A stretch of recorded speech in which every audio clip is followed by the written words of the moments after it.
어떻게 한 주간 잘 지내셨을까요? 네. 정신없이 지금 한 주가 지나가고 있습니다. 저에게는 여러 가지 삶이 또 많이 바뀌어가지고 적응 중입니다. 여러분들은 어떠실까요? 지난주 우리는 광야라는 장소에 대해 생각해 보았습니다. 광야. 광야는 어떤 곳인가? 광야는 결핍의 학교다. 거기에서는 나의 힘을 빼고 하나님의 속도에 맞추는 훈련의 자리다라는 말씀을 드렸죠. 결핍의 학교에서 나의 힘을 빼고 하나님의 속도에 맞춰 걸어가는 자리. 그렇게 광야 학교를 통과한 이스라엘 백성이 마침내 가데스 바네아에 도착합니다. 이곳은 가나안 땅 남쪽 경계선입니다.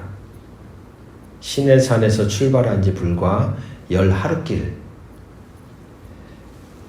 약속의 땅 문턱에 딱 다다른 거죠.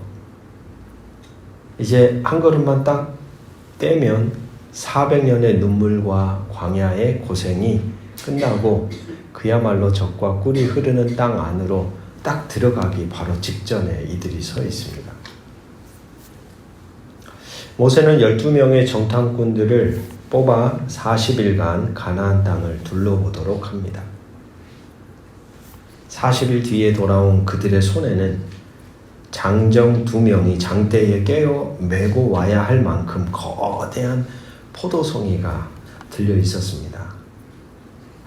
과연 하나님이 약속하신 대로 젖과 꿀이 흐르는 땅이었죠. 그런데 환호성이 터져야 할 이스라엘 진영이 순식간에 통곡, 절망의 바다로 변해버립니다. 12명 중에 몇 명이죠? 10명. 12 가운데 10명의 정탐꾼들이 쏟아낸 보고 때문이었습니다. 오늘 우리는 그 축복의 문턱에서 스스로 등을 돌려버린 이 가데스 바네아의 비극을 통하여서 우리 인생을 가로막는 두려움, 그 두려움의 정체, 그리고 그것을 돌파하는 믿음에 대해 함께 생각해 보려고 합니다. 첫 번째입니다. 10명의 정탐꾼은 이렇게 보고하죠. 그 땅 거주민은 강하고 성읍은 견고하고 힘이 클 뿐 아니라 거기서 내 피림의 후손인 아낙 자손의 거인들을 보았다. 우리 스스로 보기에도 메뚜기 같으니 그들이 보기에도 그와 같았을 것이니라. 여러분, 10명의 정탐꾼들은 지금 거짓말을 하고 있는 것인가요? 속이는 걸까요? 이들이 말하는 이 내용은 팩트입니까? 팩트가 아닙니까? 팩트죠. 거짓말 일도 보태지 않고 사실을 얘기한 겁니다. 그들은 지극히 객관적이면서도 합리적인 사실을 보고했습니다. 실제로 아낙 자손은 거인이었고 그 성벽은 하늘에 닿을 듯 높았습니다. 하지만 그들은 치명적인 무언가의 병에 걸려 있습니다. 이른바 이렇게 붙여볼 수 있을까요? 메뚜기 컴플렉스. 거인들과 자신들의 덩치를 딱 비교해 보니까 자신들은 아이고 다 죽었네, 다 죽어. 이런 생각이 든 거예요. 메뚜기 컴플렉스 같습니다. 여러분 혹시 아신가요? 서커스단에서 코끼리라는 그 거대한 그 동물을 길들이는 방법을 혹시 들어보신 적이 있으실까요? 거기에는 심리학 용어인 학습된 무기력감이라는 원리가 적용이 됩니다. 아기 코끼리의 발목에 쇠사슬을 채워 작은 말뚝에 딱 묶어둡니다. 이 아기 코끼리는 발버둥치지만 그 어린 코끼리가 그 말뚝을 뽑을 힘은 없죠. 그런데 시간이 흘러 코끼리가 점점 자라가기 시작합니다. 이제 어른 코끼리가 되었습니다. 겉으로 보기에도 이 쇠사슬은 이제 아무것도 아닙니다. 그냥 딱 지켜들면 그냥 뽑힐 만한 힘이 있단 말입니다. 그런데 이 코끼리는 도망치지 않습니다. 아주 얇은 밧줄 하나만 묶어두어도 코끼리는 얌전히 있다는 겁니다. 왜냐? 나는 저 줄을 끊을 수 없어 라고 하는 과거에 학습된 무기력감, 패배감이 이 코끼리의 머리 안에 자리하고 있기 때문입니다. 분명히 넘어설 수도 있고, 분명히 다른 것을 만들어갈 수도 있고, 분명히 과거와는 다른 여러 가지 조건이 바뀌었음에도 불구하고 여전히 이 코끼리는 어느 시절에 묶여 있는 거예요? 어린아이의 코끼리 시절에 딱 그 생각이 붙들려 있는 거예요. 거기서 그래서 나오지 못하는 거죠. 가만히 이스라엘 백성을 생각해 봅니다. 400년의 노예살이를 했죠. 지난번에 말씀드린 대로 이 400년이라는 시간은 결코 짧은 시간이 아닙니다. 그들이 누구인지, 어디서 왔고 왜 이 땅에 정착하게 됐는지, 하나님이 어떻게 아브라함을 통해 그들의 자손을 이 땅에 보내셨는지, 모든 흔적들이 모두 다 사라진 시점이죠. 자기의 정체성이 사라지자 그 거대한 권력에 의해서 그들은 순식간에 노예의 신분으로 전락합니다. 그러면서 그들의 모든 생각, 마음, 정체성, 자기는 누구인지, 어디로 가야 하는지, 무엇을 위해 존재하는지, 이런 의식적인 것들이 다 하나둘 사라져버린 상태가 된 겁니다. 보십시오. 그렇게 400년의 시간을 노예살이를 했지만 하나님은 그렇게 도저히 헤어나올 수 없는 그들에게 그들이 그동안 경험하지 못했던 어마어마한 일들을 행하셨습니다. 우리 모두가 알듯이 10가지 재앙을 일으킵니다. 그뿐이 아닙니다. 길이 없던 홍해에 길을 내십니다. 그리고 자기들을 죽일 듯이 쫓아오는 애굽의 군마를 모두 그 바다에 수장시킵니다. 광야길을 걸으면서 그들은 자신들을 인도하는 구름기둥과 불기둥을 보았습니다. 그래서 하늘에서 떨어지는 만나를 매일 먹고 있으면서도 그들의 내면은 어떤 상태냐? 여전히 애굽의 노예라는 말뚝에 매여 있습니다. 하나님의 전능하심을 잊어버린 채 눈앞에 장벽만 바라볼 때, 여러분 이게 중요해요. 하나님이 어떤 분인지 그 진리를 잊어버린 채 내 눈앞에 펼쳐지는 팩트를 내가 대면하면 어떤 일들이 일어나냐면 우리도 이들과 똑같이 스스로를 메뚜기로 전락시키고 만다는 거예요. 하나님의 전능하심을 잊어버린 채 눈앞의 장벽, 사실만을 바라보면 우리는 스스로 메뚜기로 전락시키고 만다는 거예요. 사실 여러분의 인생 가운데, 오늘 저의 인생 속에도 이런 자리들을 종종 우리는 경험하죠. 두 번째입니다. 온 진영이 그렇게 절망의 통곡에 빠져 있을 때 여호수아와 갈렙이라는 두 사람이 옷을 찢으며 백성들 앞을 가로막습니다. 늘 여러분, 인류의 모든 역사는 다수에 의해 움직이는 게 아니라 이 깨어있는 소수의 사람들입니다. 하나님의 일을 할 때 여러분들이 외로우신 게 당연해요. 고독한 게 당연해요. 이상한 게 아니에요. 잘못 들어선 게 아니에요. 모든 사람들이 다 그렇게 갈지라도 하나님은 늘 좁은 길을 가는 사람, 소수의 사람들과 함께 당신의 뜻을 성취해 가셨습니다. 오늘 본문에도 두 사람이 등장하며 그들이 말합니다. 우리가 곧 올라가서 그 땅을 취하자. 능히 이기리라.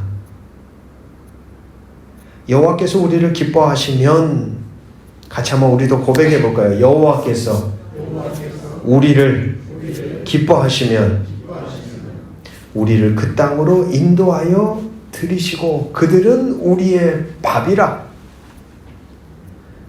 어마어마한 이야기지 않습니까? 하나님이 나의 인생의 흔적을 기뻐하신다면 하나님은 나를 어떻게 하신다는 거예요? 그 장애물을 뚫고 그곳으로 가게 하신다는 거예요. 그들의 보호자는 그들에게서 떠났고, 한 번 더 선포합시다. 여호와는 우리와 함께 하신다. 할렐루야. 희한해요. 희한해. 왜냐? 예전에는 이런 말씀을 읽으면서도 저에게 이렇게 막 다가오지가 않더라고요. 근데 요즘에는 말씀을 읽으면 함께 하신다는 하나님의 이 선언이 얼마나 위로가 될지 몰라요. 함께 하신다. 하나님이 나를 기뻐하신다면, 내가 그분의 기뻐하시는 뜻을 따라 간다면, 그 길이 좁은 길이고 그 길을 사람들이 손가락질하고 그 길을 아무도 알아주지 않아도 하나님이 누구와 함께 하셔요? 그 기뻐하는 길을 걸어가는 인생과 동행하시는 거예요. 여러분, 다윗이 거인 골리앗을 만났을 때 이야기를 우리는 기억하죠. 사울의 군대와 다윗이 본 사실은 똑같았습니다. 오늘 본문처럼 똑같은 상황에 서 있었고 똑같은 팩트를 대면했습니다. 근데 사람이 참 신기해요. 똑같은 상황, 똑같은 이야기, 똑같은 현장 속에 있는데 그것을 뭐 하는 게 달라집니까? 해석하는 게 달라지는 거예요. 뭐 환경이 달라서가 아니에요. 다 똑같은데 그것을 바라보며 해석하는 게 달라요. 보십시오. 이스라엘, 사울과 함께했던 두려움에 빠졌던 군대는 그걸 어떻게 해석했냐면, 그가 너무 커서 우리는 이길 수 없어, 이 얘기를 했거든요. 근데 다윗은 어떻습니까? 그것을 이렇게 생각하지 않았을까요? 골리앗은 너무 커서 뭐 할 수 없어, 빗나갈 수가 없어. 너무 커서 못 이기는 게 아니라 관역이 너무 큰 거예요.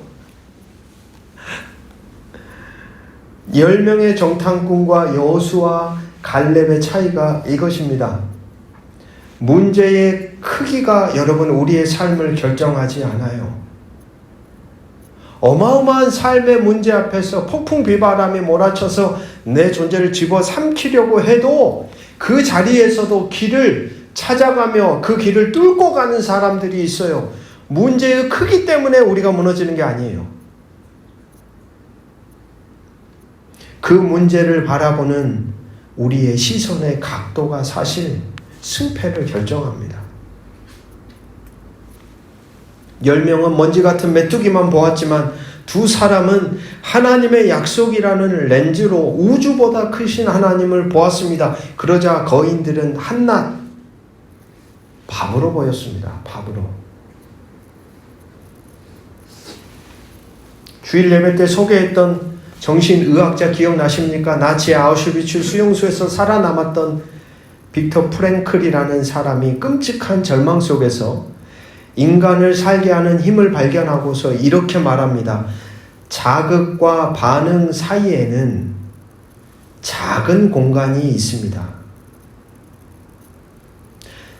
자극과 반응 사이에는 작은 공간이 있습니다. 그 공간에는 자신의 반응을 선택할 수 있는 우리의 자유와 힘이 있습니다. 수용소에서 그걸 본 거예요. 어떻게 반응할지 그 사이 안에 선택할 수 있는 주도권은 이 수용소 환경에게 있는 게 아니라 누구에게 있다? 나에게 있다는 거예요. 수용소에 갇혀 있더라도 나는 어떻게 할 수 있다는 거예요? 다르게 반응할 수 있다는 거예요. 보십시오. 환경과 상황은 절망적이고 답이 있고 거기 있는 모든 사람들은 절망만을 경험할 것 같은 환경인데 이 프랭클이라는 사람이 보니까 그 자리에 다른 사람들이 있다는 거예요. 희한하게 똑같은 팩트 속에 놓여져 있는 이 고난 속에 있는 사람들이 다른 흔적을 살아가는 걸 보면서 이걸 본 거예요. 반응과 자극과 반응 사이에는 사람마다 작은 공간이 있다는 거예요. 안악자손이라는 무시무시한 자극 앞에 10명의 정탐꾼은 즉각적으로 절망이라고 반응합니다. 하지만 여호수아와 갈렙은 달랐습니다. 그들은 자극과 반응 사이의 공간에 자기 존재를 잠시 멈춰 세웁니다. 자극이 반응을 만들어내지 않도록 멈춰 세운 거예요. 그리고 그 공간에 하나님의 약속을 개입시켜 돌파라는 위대한 반응을 선택합니다. 성도 여러분, 믿음은 눈앞의 거인을, 눈앞의 장애물을, 눈앞에 펼쳐진 절망을 없는 것처럼 외면하는 게 아닙니다. 믿음이란. 그런 모든 것들은 사실입니다. 명백한 내 환경이고 내 상황이고 내 문제고 내 장애물입니다. 하지만 그 장벽을 하나님의 시선으로 재해석하여 거인을 바보로 만드는 것, 장애물을 내 인생의 디딤돌로 만드는 것, 이것이 신앙이 가진 가장 위대한 해석의 용기라는 생각을 합니다. 여러분에게는 어떤 장애물들이 있습니까?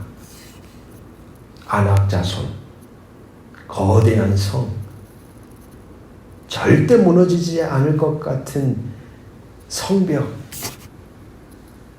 여러 가지 문제들이 있어요. 기억하십시오. 하나님의 시선으로 재해석하여 거인을 바보로 만드는 것,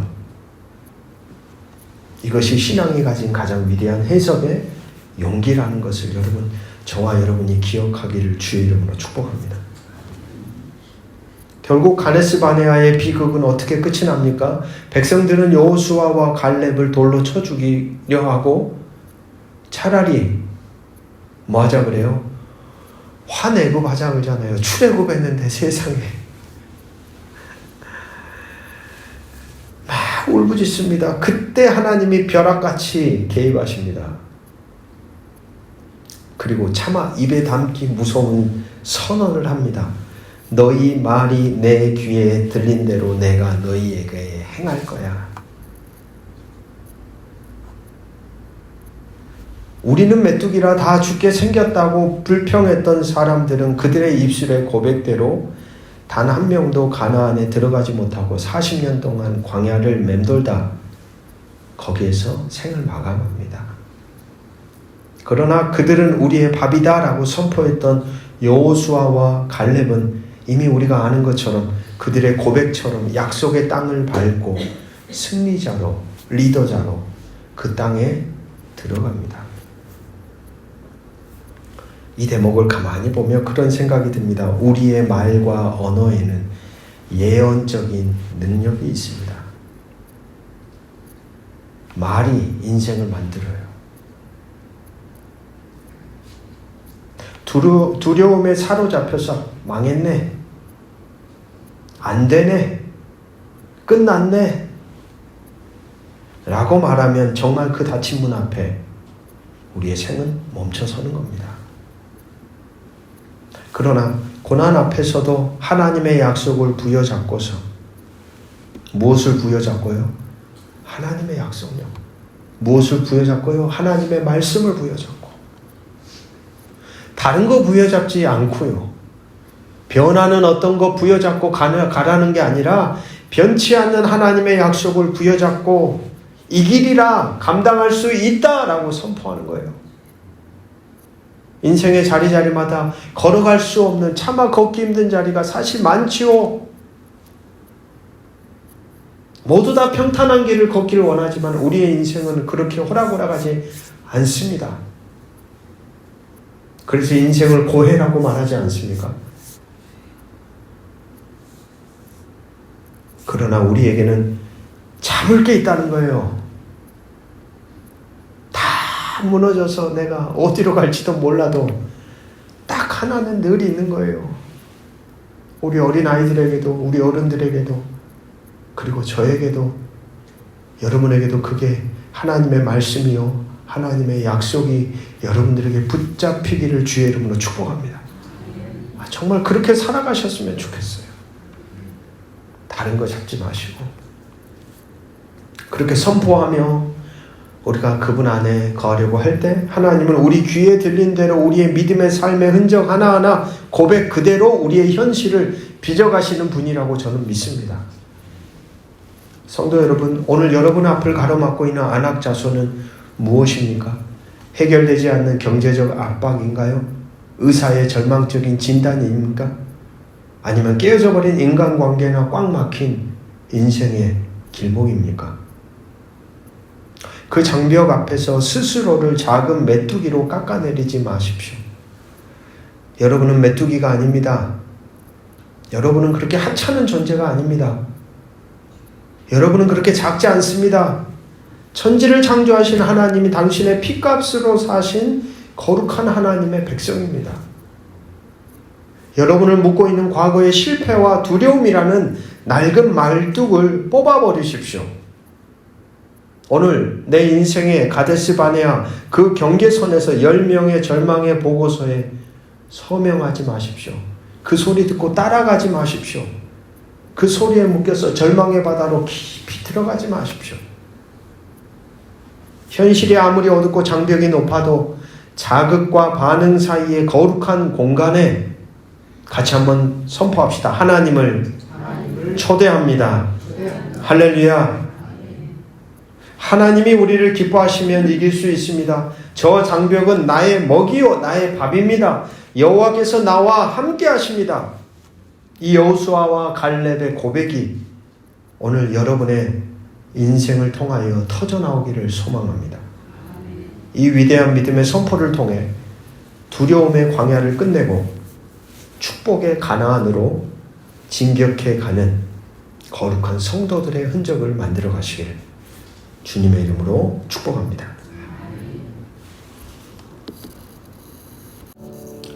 약속의 땅이 손에 잡힐 듯한 문턱에서 우리의 눈을 가린 것은 적들의 거대한 창칼이 아니었습니다. 스스로를 짓밟힐 메뚜기라 여겼던 우리의 작고 비루한 마음, 그 두려움이 우리에게 가장 큰 적이었습니다. 우리를 묶고 있는 것은 단단한 쇠사슬이 아닙니다. 안 된다, 할 수 없다, 거짓된 학습의 밧줄이었음을 고백합니다. 주님, 오늘 우리의 눈에 쓰인 두려움의 렌즈를 산산히 깨뜨려 주십시오. 각자의 인생이 만나는 그 인생의 장벽이라는 사실 너머에 우리를 위해 싸우시고 우리와 동행하시는 하나님의 진실을 꿰뚫어보는 믿음의 눈을 열어주십시오. 눈앞의 거인을 두려워하며 우는 자가 아니라 그들은 우리의 밥이다, 포효하며 빗줄기를 따라 걸어가는 여호수아와 갈렙의 심장을 우리에게 이식해 주시옵소서. 우리의 귀에, 내 귀에 들린 대로 행하리라 하신 주님이 이제 우리 입술이 절망의 무덤을 파지 않게 하시고 생명과 승리의 대로를 여는 거룩한 나팔이 되게 하옵소서. 거인보다 크시며 세상보다 강하신 우리의 대장 예수 그리스도 참된 왕이시여, 이 지구 위를 보옵소서. 나라마다 무너지고 피폐해지고 상처입고 죽어나가는 이 세상을 긍휼히 여겨주십시오. 하나님의 형상을 가진 자들이 동일한 존귀한 자들을 자신들이 가진 힘과 권력과 무기로 여지없이 죽이고 있습니다. 누가 귀하고 그 누가 귀하지 않은 존재가 어디 있습니까? 누구보다도 피눈물을 흘리시며 이 땅에서 일어나는 그 말로 담을 수 없는 현장을 바라보시며 가슴 아파하시는 하나님, 당신의 사람들에게 당신의 권능을 허락하여 주시옵소서. 평화의 바람이 일어나도록 은총을 베풀어 주옵소서. 돈이 움직이고 힘이, 권력이, 그리고 군사력이 움직이는 세상이 아니라 하나님의 은총과 자비가 충만한 세상을 꿈꿉니다. 주여 우리 각자를 통하여 그러한 세상을 만들어가는 거룩한 도구로 우리를 사용하여 주시옵소서. 오늘도 이 자리를 귀하게 여기며 함께 나온 우리 성도들 각양각색 다양한 인생의 자리를 주께서 하십니다. 변하지 않는 당신의 말씀에 기대어 저들이 숨쉬게 하시고 호흡하게 하시고 힘들어도 절망과 문제와 환경에 지배당하지 아니하고 당신의 선한 뜻을 따라 반응하며 살아가는 복된 한 주의 여정이 되도록 인도하여 주시옵소서. 예수 그리스도의 이름으로 간절히 기도드립니다. 아멘.